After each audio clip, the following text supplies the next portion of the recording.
just like that. I can't go back, and I won't go back. I done got my life back.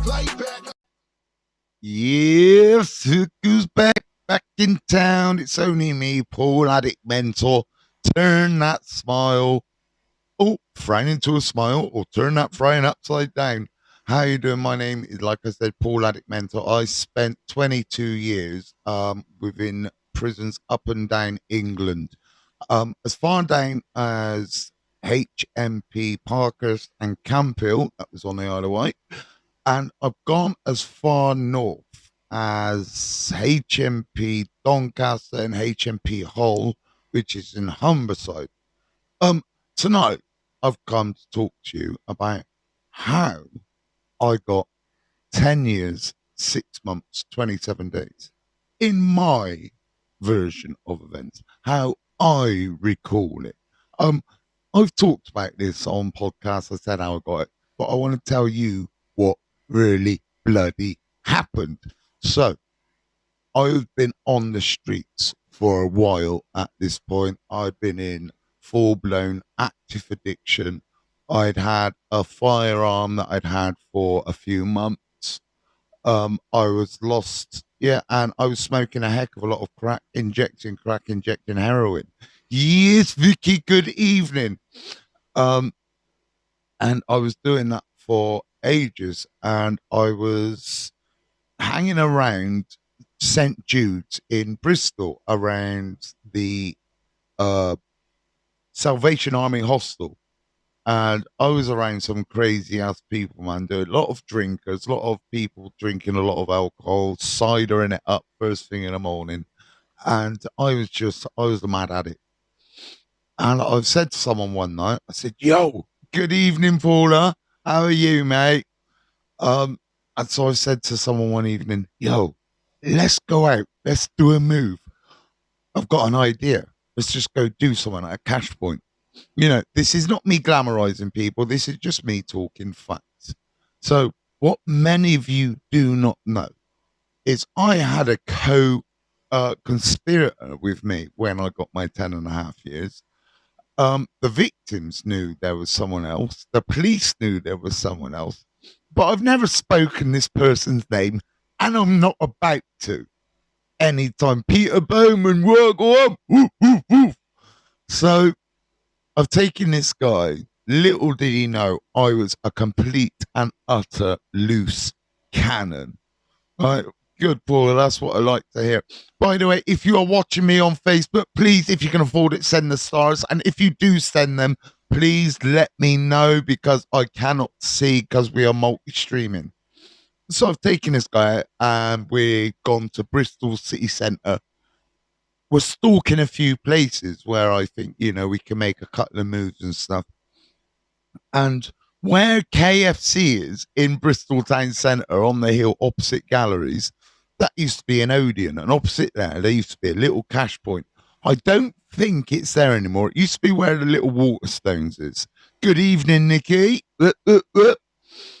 And like an idiot, Nemesis, good evening, mate. I'm really, really well. Thank you so much for asking. I'm just telling this little story. I've got a few things to chat about. So I've seen this guy, and he was about in his 20s. But he was about the same age as me. Leanne Hurd, what go on? Hair's looking on point. Yeah, man. Zasha did it today. Absolutely smashed it out of the park. She did. It's absolutely amazing. I'm lucky to have someone on point who does my hair for me like she does. Trust me, I know how extremely lucky I am. So I'm at this cash point. I've approached this guy from behind. I've put this firearm into his hip, and I've gone, I've got like a hooded top on and a scarf up to here. And I've gone, mate, give me your money at a cash point. Yes, looking sharp. Thank you so much, Paula. And not surprisingly, this guy has gone into complete and utter shock mode. He didn't know what to do. He didn't know how to put his own name into a cash point. Couldn't remember his own PIN number. Sorry. He'd completely lost it. But I'm at a point where I need money, I need drugs. But most normal people would have called that a failed robbery and gone on to something else, gone on to an easier graft, gone shoplifting, whatever, I don't know. I didn't do that. So I've grabbed this guy. Now I've got a gun in his hip and I've walked him through Bristol city centre down to, and this is no word of a lie, to the taxi rank that used to be outside Bridewell police station, right?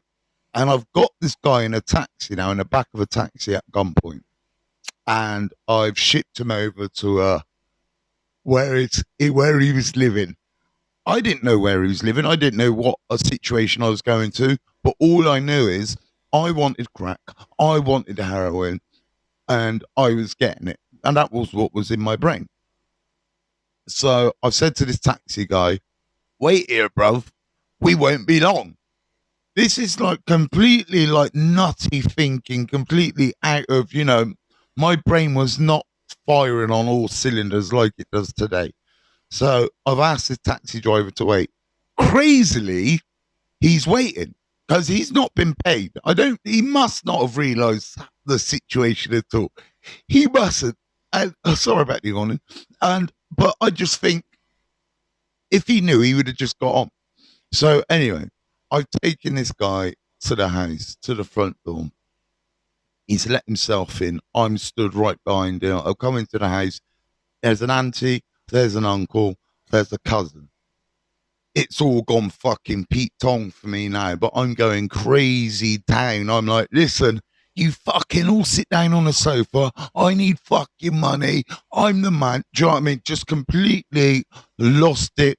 Cocked the firearm like I was fucking John Wayne. Do you know what I mean? Thinking, right, if it's just crazy. So I've got 3 people tied up, and I've got the original guy I went into the house with. And please, I have to say this now. I'm telling you this for a reason. I don't tell you this because I'm bragging about it. I don't tell you this because it's somehow I want you to think, oh, look how mad he was. I'm telling you this for a reason. And we will get to that reason, obviously. So we're in this house. I've got them tied up. I've got cash cards. I've got PIN numbers. I've got jewelry, phones, all of that. And we've left with this guy now. So I've put this guy back in a taxi. We've gone round a few corners. I've gone, right, taxi driver, stop here, go into the cash point. Got out at a cash point, emptied about 3 cash cards for what I could get. So now I've got about £700. It was about £250 a pop, so about £750 I had. But money head, crazy head goes, right, I want more. So we go to a shop. I've taken this guy into a shop. I've gone, right, what you're going to do now? I've still got the gun, but it's in my pocket now, like that. Do you know what I mean? I've gone, what you're doing now is you're going to go get me some cigarettes. Cigarette in the middle of an armed robbery, right? Cigarettes. And you're going to get cash back. Now, I've already got 750 quid, right? But I'm still going on for like a £150 cashback deal. I don't know where my brain was. I really don't know. Anyway, it all came on top in the shop. Why? Because the fucking shopkeeper knew this guy and knew this guy was under fucking stress. Anyway, the shopkeeper's banged it. He's refused it. So I've got on. And I'm thinking life's sweet. Everything's gravy. Right, I'm spending this money. I'm enjoying myself. I'm not going out because I'm baked. And then the money runs out. So this is where the insanity of my drug addiction comes in. And this is why I'm telling you this story. Because my drug addiction was beyond anything that I can really comprehend. I can't put it into words how serious it was. All I can tell you is I never viewed people as people. I viewed them as financial entities. And that was the way my brain was, unfortunately. And I do regret it. I genuinely do. I don't like that I was like that. But some of the people in here this evening who actually know me and who's used with me and stuff, they will know I was a pain in the bloody ass. So a few days go by, my money's gone down. I'm back to nothing. All I got is this firearm. I ain't selling it because this is making me money. So I've gone back into town. I've gone to the exact same cash point, tried the exact same thing. However, the person I tried it on this time, he wasn't having none of it. And nor was three of his mates, right? So they've all tried getting on me. They've tried fucking me up, turning me over, and they basically grip me up. And until the police come. These four guys it was three guys and the guy, yeah. So it was four guys. I'm not adding extra guys. I'm going, look, it took four guys to hold me down. No, I was fucking like 10 stone wet. I was full in active addiction. I had track marks, big ones going all the way down my neck. I had needle marks in my forehead. It was bad times for me at that point. So these guys have gripped me up. And I've gone to the police station. And now I'm thinking, worst case scenario here, right? I'm thinking, firearms charge, 4 years, attempted robbery, maybe another 4 years. I'm thinking, I'm going to get like 4 years behind the door, do 2, maybe 3 years for my bad behavior. But when I'm in the police station, the horriblest thing happens to me, and it's karma. If you go out and put negative things into the atmosphere, you get negativity back. You put positive things and you get positive things back. And I'm going to tell you about some of them in a minute. So I'm in the police station. I'm at Trinity Road Police Station, right? I hated it then. They always thought I was psychotic. They never shut the police. They never shut the door. When I was in Trinity Road Police Station, they never shut the cell door on me. They used to put a table there and a police officer at the end, because you have to understand, I had crack psychosis. I had unresolved and undiagnosed mental health issues. So I had unresolved traumas running through me like a fucking plague.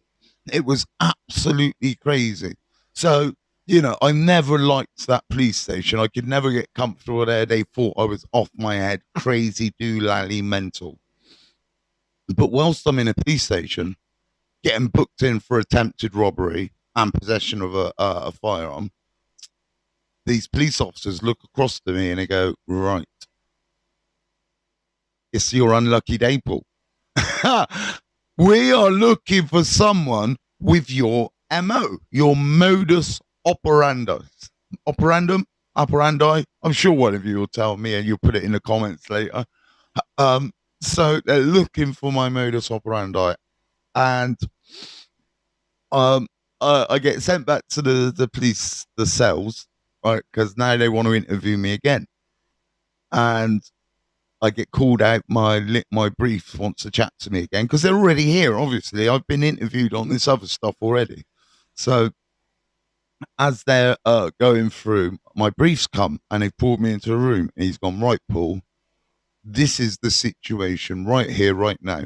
And you got to think, I'm in my early 20s, right? I'm in my early 20s. I'd been in a care setting since I was a young kid. I went straight out of the care setting into homelessness, semi-homelessness. I used to get a hostel here or a bed sit for a couple of weeks and stuff, or I'd get a squat somewhere. But that was the way I was living. And he's come to me and he's gone, right, Paul, this is your second serious robbery. They're looking at life if you get caught. If you get found guilty for this, you are looking at a life sentence. So I'm like, right, let's get this interview out of the way then. So, you see in the films, you see in the movies, they go, what do you say? And you go, no comment. I never went no comment. I did something called no response.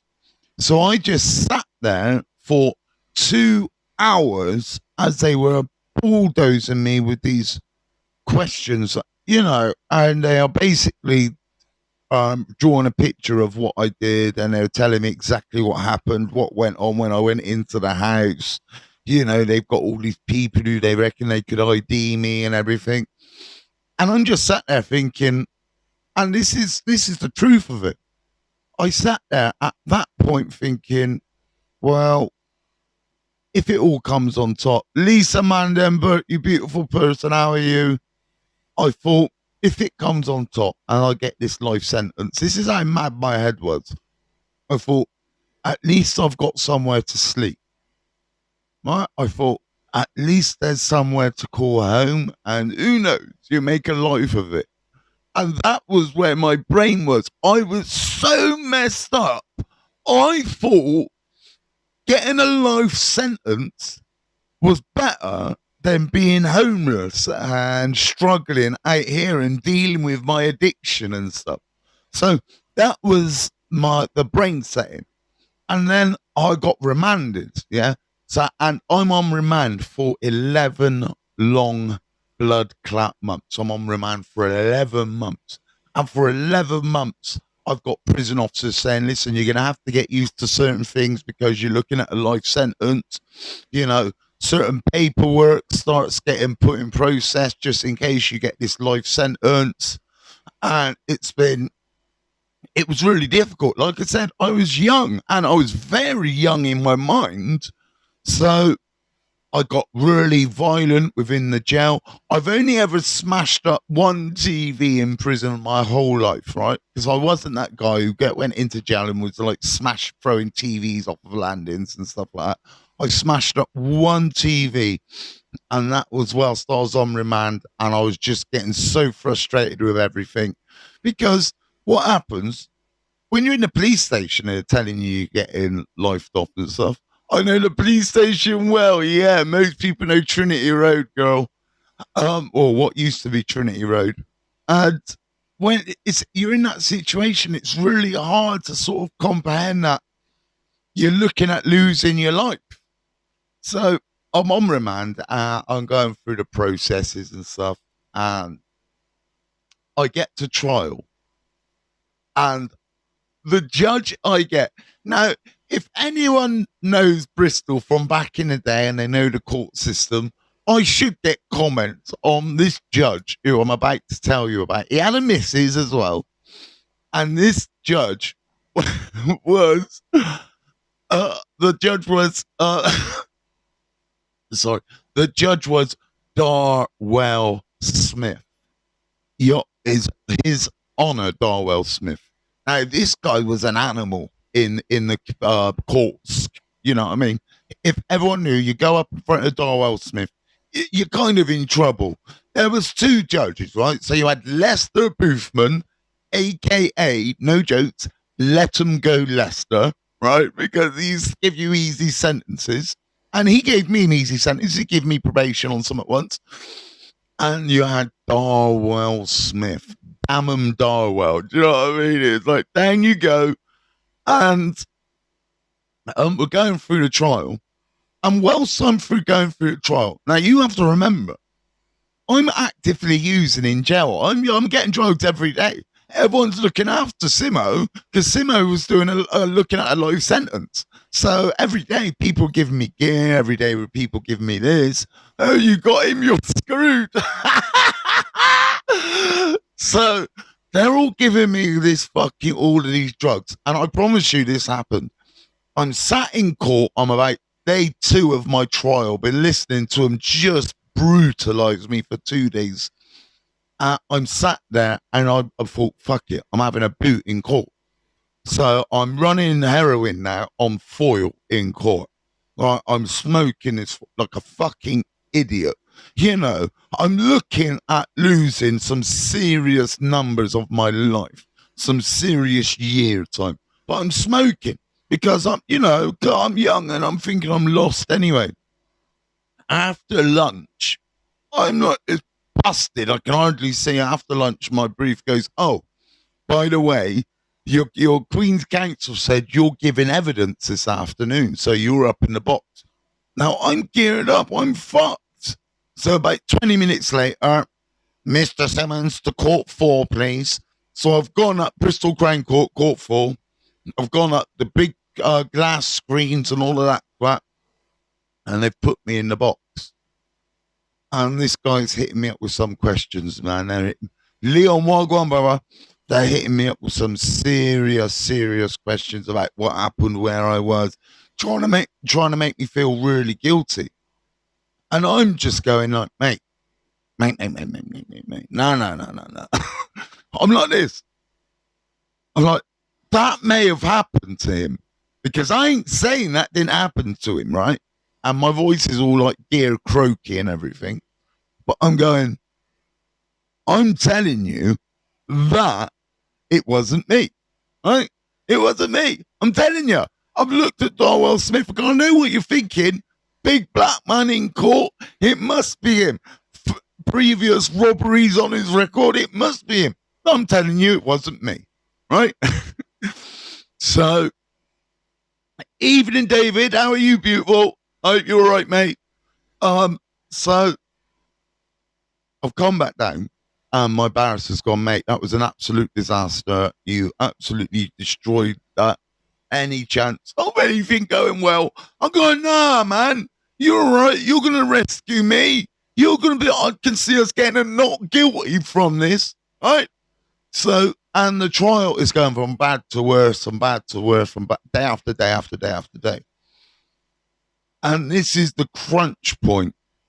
The main guy from the robbery, he's up in giving evidence now. And the guy was very compelling. He didn't forget anything. He remembered every single detail, the conversation that we had in the taxi. This guy remembered absolutely everything. And this is, now I've talked about this many times before, but this is what this guy said, right?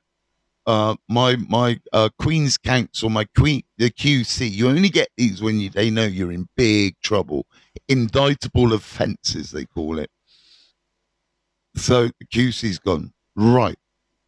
So you're saying he had a scarf across his face, he had a hooded top on, tied up tight, so you couldn't really see his face, but you identified my client on the Viper ID parade. This was very early doors when they started doing digital ID parades. And he's gone, yeah. And he's gone, and you say you were about 5 meters away? And he's gone, yeah, absolutely. No, it was the second guy. It wasn't the first guy, it was the second guy, because the first guy was with me the whole time. He couldn't ID me. The guy who actually did it, he couldn't ID me, because like I said, I scared him so much. But it was the uncle. And the uncle said these brutal words to me, and I'll never forget this until the day I die.